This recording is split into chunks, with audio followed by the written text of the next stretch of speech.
The People's Countryside The People's Environmental Debate Countryside Podcast. Environmental Debate Podcast. The People's Countryside Environmental Debate Podcast. People's Countryside Environmental Debate People's Podcast. Countryside Environmental Debate Podcast. If everyone in the world suddenly forgot you existed, did you ever truly exist? Is infinity real, or is it a mental construct? This is the People's Countryside Environmental Debate Podcast with me, Stuart the Wildman, Mabbutt, and Me, William Mankelow. Thanks very much for being with us. now you, the listeners, send in questions, and two per episode, and we conversate around them. We try and bring them back to the environment in some way, and sometimes that's a bit of a struggle because a lot of it's about philosophy or human condition, but that's connected to environmental ideas. But we put out a plea last episode. I think we were down to about 8 questions left. And we've had an influx of new questions. We're up to 30 questions.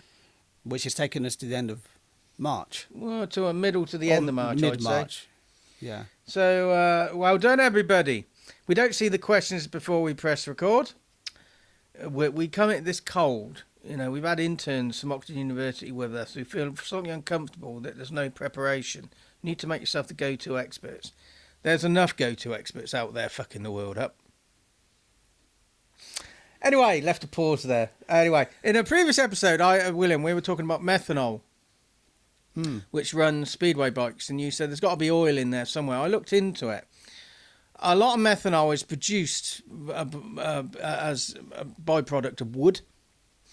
But they are exploring synthetically producing it using hydrogen and another chemical as a direct replacement to our usual fuel.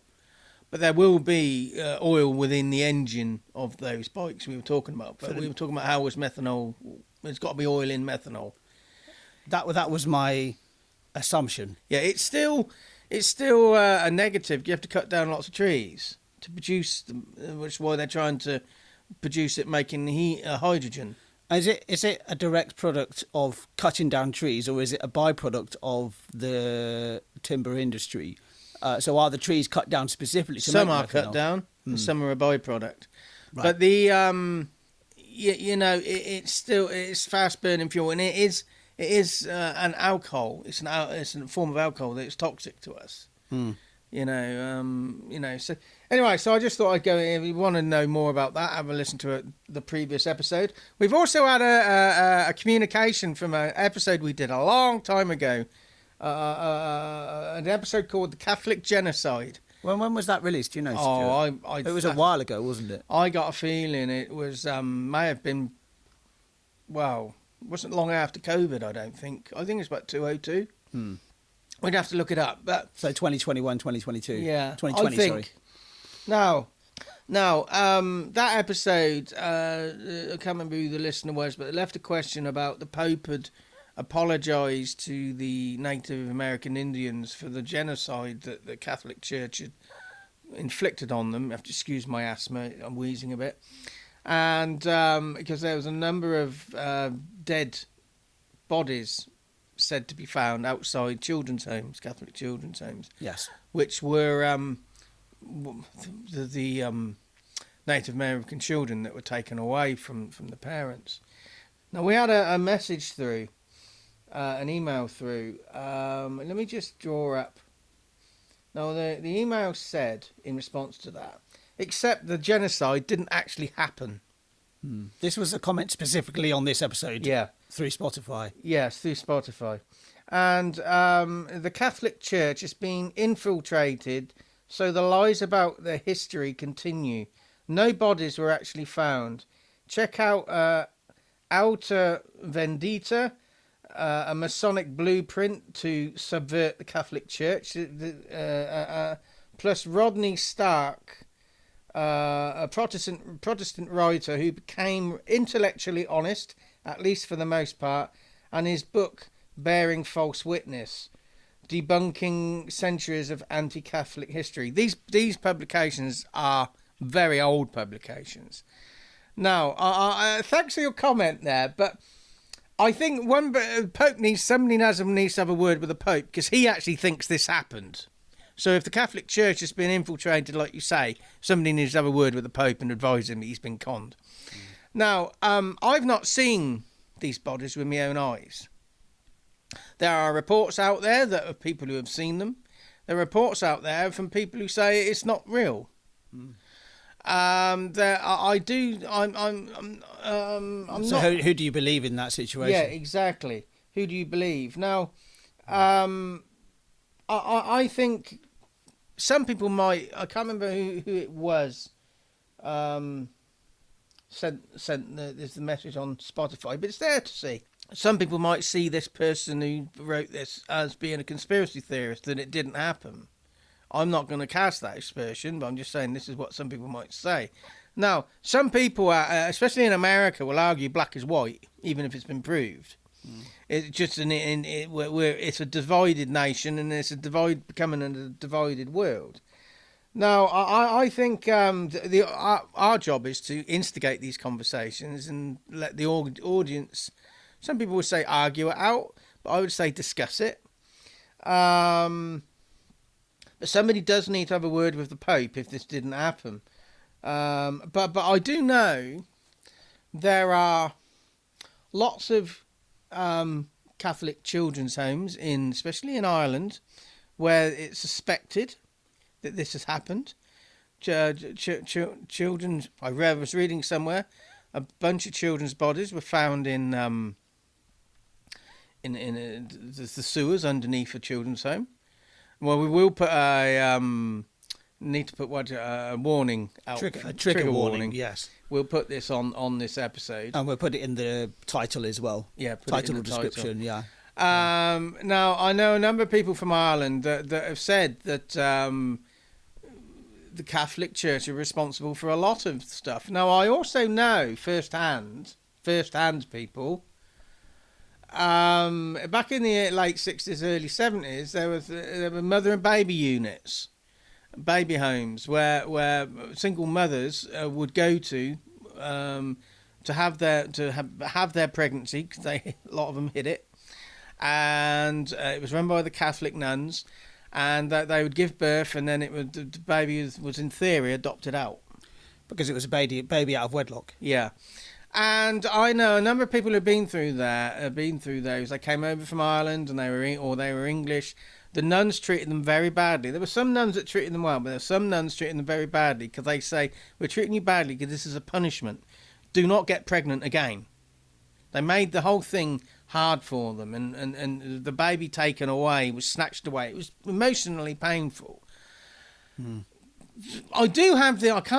I have no evidence for this, but I do wonder whether all those babies did go into the adoption system, because there is room in that silence and secrecy for sinister things to happen to those babies. And where there's people, there's likely sinister things happening, and people in secrecy, there's room for for that type of I action. remember, and also remember that there's a Catholic school, primary school down the road from me, and I went to school with a lad who went there. He didn't go there long. Anyway, he was left-handed, and this nun kept hitting him over his left-hand knuckles with a ruler, saying that's a sign of the devil. You need to write with your right hand. And she kept doing this, and he was about 9. And he was a little bit ambidextrous. Anyway, she kept hitting him over the knuckles, and he told me on this. I said, "Are you going to school?" He said, "No, I've been expelled." He was 9. He was expelled, and he'd had enough. And this Catholic nun hit him over the knuckles, saying, "You're left-handed. That's a sign of the devil." And he punched her with his right hand, because he threw punches with his right hand. And he said, "What's that a sign of, Mother Superior?" And I expelled him. So if somebody's showing the sign of the devil with the left hand, keep an eye on the right, because you never know what that's doing. Yeah. Who's power in the right hand, right? So what I'm getting at here is there seems to be a lot of evidence that these bodies were found. And there also seems to be people who don't want it to be found. These Native American Indians will find their evidence. We're just discussing the questions that are sent in for us. But I think instead of looking at it like you've got the people who do believe and then the people who are denying, I think people, instead of actually going down these well-worn furrows, we need to be having proper conversations. Because we're just maintaining sides and division with that. But the question is then how do you actually have those proper conversations? I find That's that the challenge. Social media is not the place to do Face that. to face. Yes, but then that also has to be in the right sort of location. Absolutely. It has to be mediated correctly. Absolutely. And again, we come back to the whole idea that it seems to be part of the human condition to be black and white, where it's not, where life is grey, shades of grey. But there is the elephant in the room. It's the Native American Indians. There could be that the people who say these bodies haven't been found are anti-Native American Indians, so it fits their rhetoric. Then again, the person who wrote this might be right. I'm just I don't know. I've not seen this with my own eyes. Or it could be somebody who just themselves are a Catholic, and they don't. Their view of the Catholic Church is a force for good, and the Catholic Church will never do this. Therefore, it's got to be some outside force that's powering this. Again, that's casting an aspersion in some ways, but it's just how I'm reading that question myself. Without the person being in the room. Exactly. Yes. Now, also, let's expand this wider than the Catholic Church. But just because one person, one body, says something negative about the Catholic Church or veganism or whatever, it doesn't mean that they're anti. They're just raising concerns, issues, alternatives. Yeah. Now, some people who are entrenched in Catholicism or whatever will take that as a personal attack. You need to look past that. This is a whole big human condition thing. We've spoken at length here, and we haven't got into the first question. No, and we've also got to talk about another question we've been sent in to us by Ryszard. Oh yeah, I've not seen that. Let me draw that up. Yeah, Richard Mason sent in a question. Now, you and I both know him. Mm-hmm. He's an Oxford resident. He sent in a question. Now, Richard, that's going to be aired in March time, I think, just because there's a whole influx of new questions ahead of yours. We may well read the question before we record, because you sent us an email. We'd like to reply to the email, so I think the question's going to be in the email. So we might have some insight. But, we can't avoid all of them all the time. Also, I hope you're enjoying your walk this morning. Yeah. Can I just say I haven't been recording? No, I have. I love it when William's eyes go, oh, shit. Right. Okay, so who's the first question from? My eyes didn't move at all. Yeah, who's the... The first question is from Ryszard. Richard. Oh, that's Ryszard, isn't it? Yeah. Do you want to go for the place name? Bydgoszcz. Bless you. That's in Poland. Yep. Ryszard's question then is... the question then from Ryszard is, if everyone in the world suddenly forgot you existed, did you ever truly exist? Now, this goes to the whole thing of, if a tree falls in the woods and there's nobody there to hear it, was there any sound or whatever the thing is? Well, somebody has to know you existed in the first place, because your mother would remember the birth. But if everyone in the world suddenly forgot you existed, did you ever truly exist? That's a deeply philosophical question, and I just like to look. I'm definitely I'm much of a literalist. I see everything as literal, is all physical. I don't try to think too deeply philosophically often. Yeah, you still do exist, because you're existing in your own existence.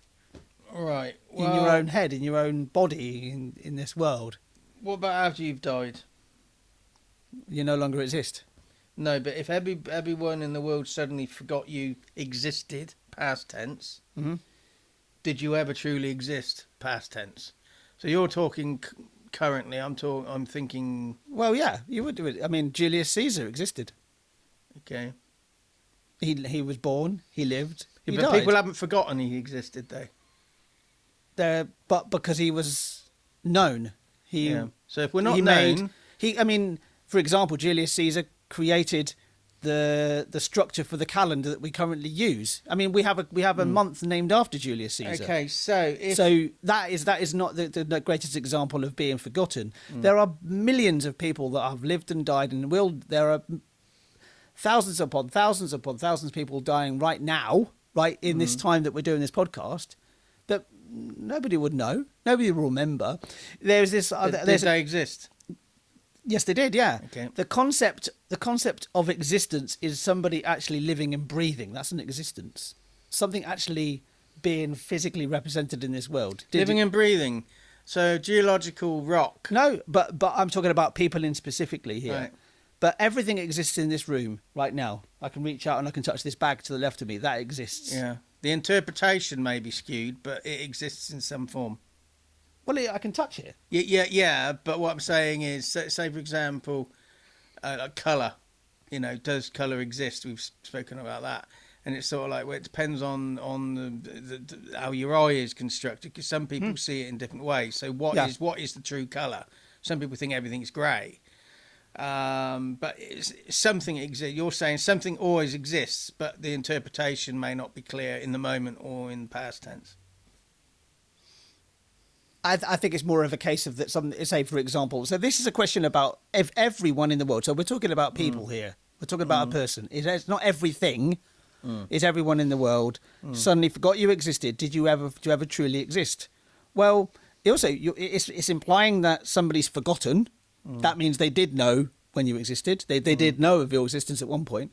I mean, I will say, as an aside, there are people that I wish I'd forgotten that actually existed. But you did truly exist.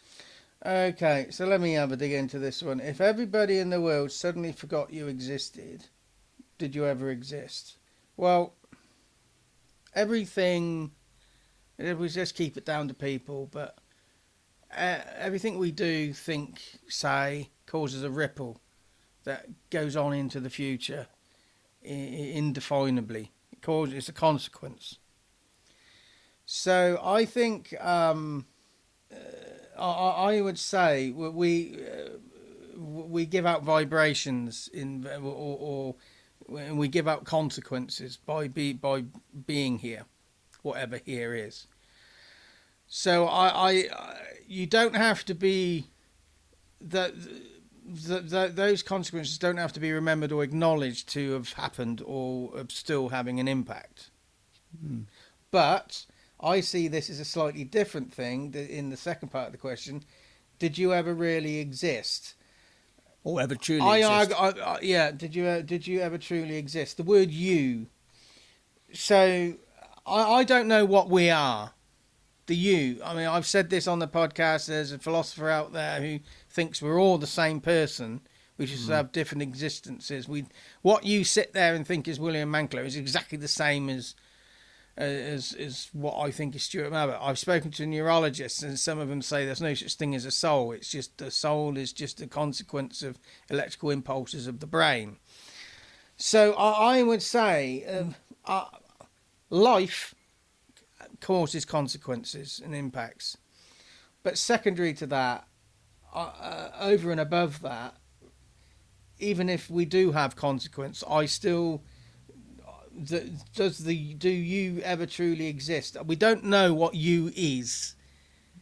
So if the neurologists are right, and on me and you listening are just a consequence of electrical impulses of your brain, you could maybe argue you don't exist. It's just a consequence of your body existing. I don't know. Come at this cold. I've not thought of this. But I'm just slightly uncomfortable with the word you. I see it slightly separate. I see existence, or the concept of existence, as a consequence of evolution. Yeah, but does that mean you exist within that? It's a consequence of evolution. So we've evolved the brain that we've evolved. We can. There aren't too many animals in the world that can actually think abstractly. You know, if you think of there was I can actually see the book I'm thinking about right now, I think it's called The An Immense World by Ed Yong, and I talk about it so often. I hit the microphone. But there was I I don't know if it's in that book actually, but this whole idea of the reason why we were actually able to get to where we are is because we can conceptualize something in our brain. We can imagine. So, for example, you're a tribe, and you go down to your favorite fishing spot, and you see a predator that might attack you. What you can tell the rest of your tribe is, when you go down there, just make sure be careful because there's a predator down there. Other animals can't do that. They don't really have the opportunity. Well, I say no other animal can do it. I don't have the full knowledge of every single animal that has ever existed. So our concept of existence. I mean, if you look at if you next time you're out and about and you look at any other animal around you. I mean, birds are generally the thing you look at. Do you think about does a duck actually? Is a duck aware of its existence? It's unlikely that it isn't. It's likely that it isn't aware of its existence. But just because it isn't doesn't mean anybody else isn't either. Yeah. Well, but the concept of existence is part of our evolution, how we've evolved. That's why we end up having this avoidance of death. I think in some ways because we can't almost conceive the idea. That's why we have all of these different religions and different ideas of spirituality and soul and that type of thing, is because I feel that we haven't got evolved to the point where we actually can deal with the idea of something existing and then not. Because we have this concept of existence. We've always existed. We think about our whole life, what our life is. We've existed in this moment in time, right? Yep. But we can't remember anything before that. We can't remember a time when we didn't exist. So the idea of something not existing is a very strange concept because when we're alive, we're alive. So my action here is just explore the two parts of this question.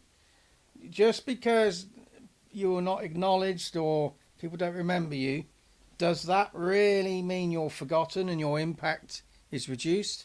But also think about, even if it is acknowledged, what is you? I see that as two very. I don't think I really struggling with. If nobody remembers you, do you ever exist? I'm struggling with the thought of. Even if you are remembered, did you still even exist? You can. I would suggest. You can be remembered without you even existing. So my action is just explore the you. What is you? My action is to think about how. One thing is to take the idea of that we are all going to die eventually, that death is inevitable, that you actually die two deaths. The first is when you die yourself physically. The second is when the last person who remembers you dies. Now, we talked about Julius Caesar as being, I brought him up as an example of somebody who existed in the past because I think it's a common reference, and most people, particularly listen to this podcast, I would say, know who the fuck Julius Caesar is. But think about that second death and think about what people will actually say about you once you are no longer around. That will then change how you act in this life, and look for a positive influence on the world. I mean, Stuart and I try and do that through the podcast in some ways because we try and confront these big issues, and sometimes it can be seen as confrontational. I mean, there's the gardening talk that wildlife and everyday gardening talk we do.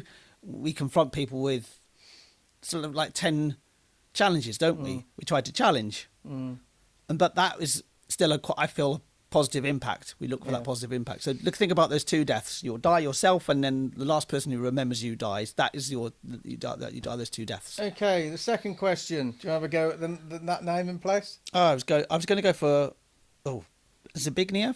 Zbigniew. He's not as clever as you think. I told him already. He really didn't. And Chortsov. Hoshov.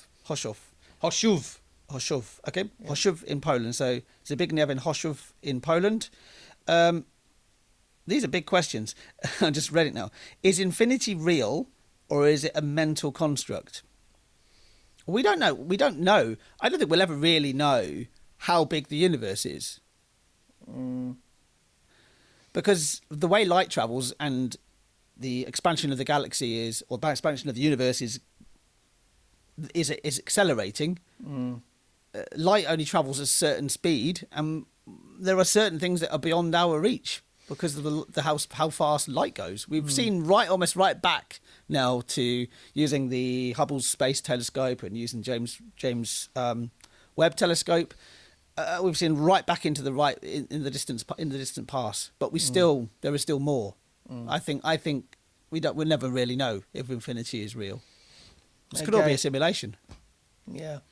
No, I think again, there's two parts to this question. I think infinity may be real, or it may not be.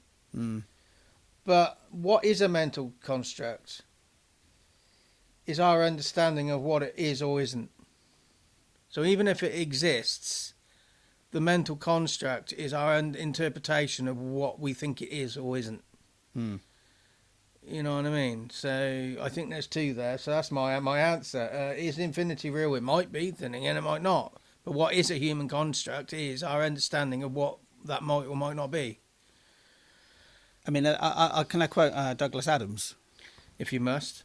Do you know who he is? Didn't he? Wasn't he a photographer in black and white? That's Ansel Adams. Ansel Adams. You are impressed. Yeah, go on. Douglas Adams wrote the Hitchhiker's Guide to the Galaxy series. Oh, yeah. Yeah, very forgettable character. Space is big. You just won't believe how vastly, hugely, mind-bogglingly big it is. I mean, you may think it's a long way to down the road to the chemists, but that's just peanuts to space.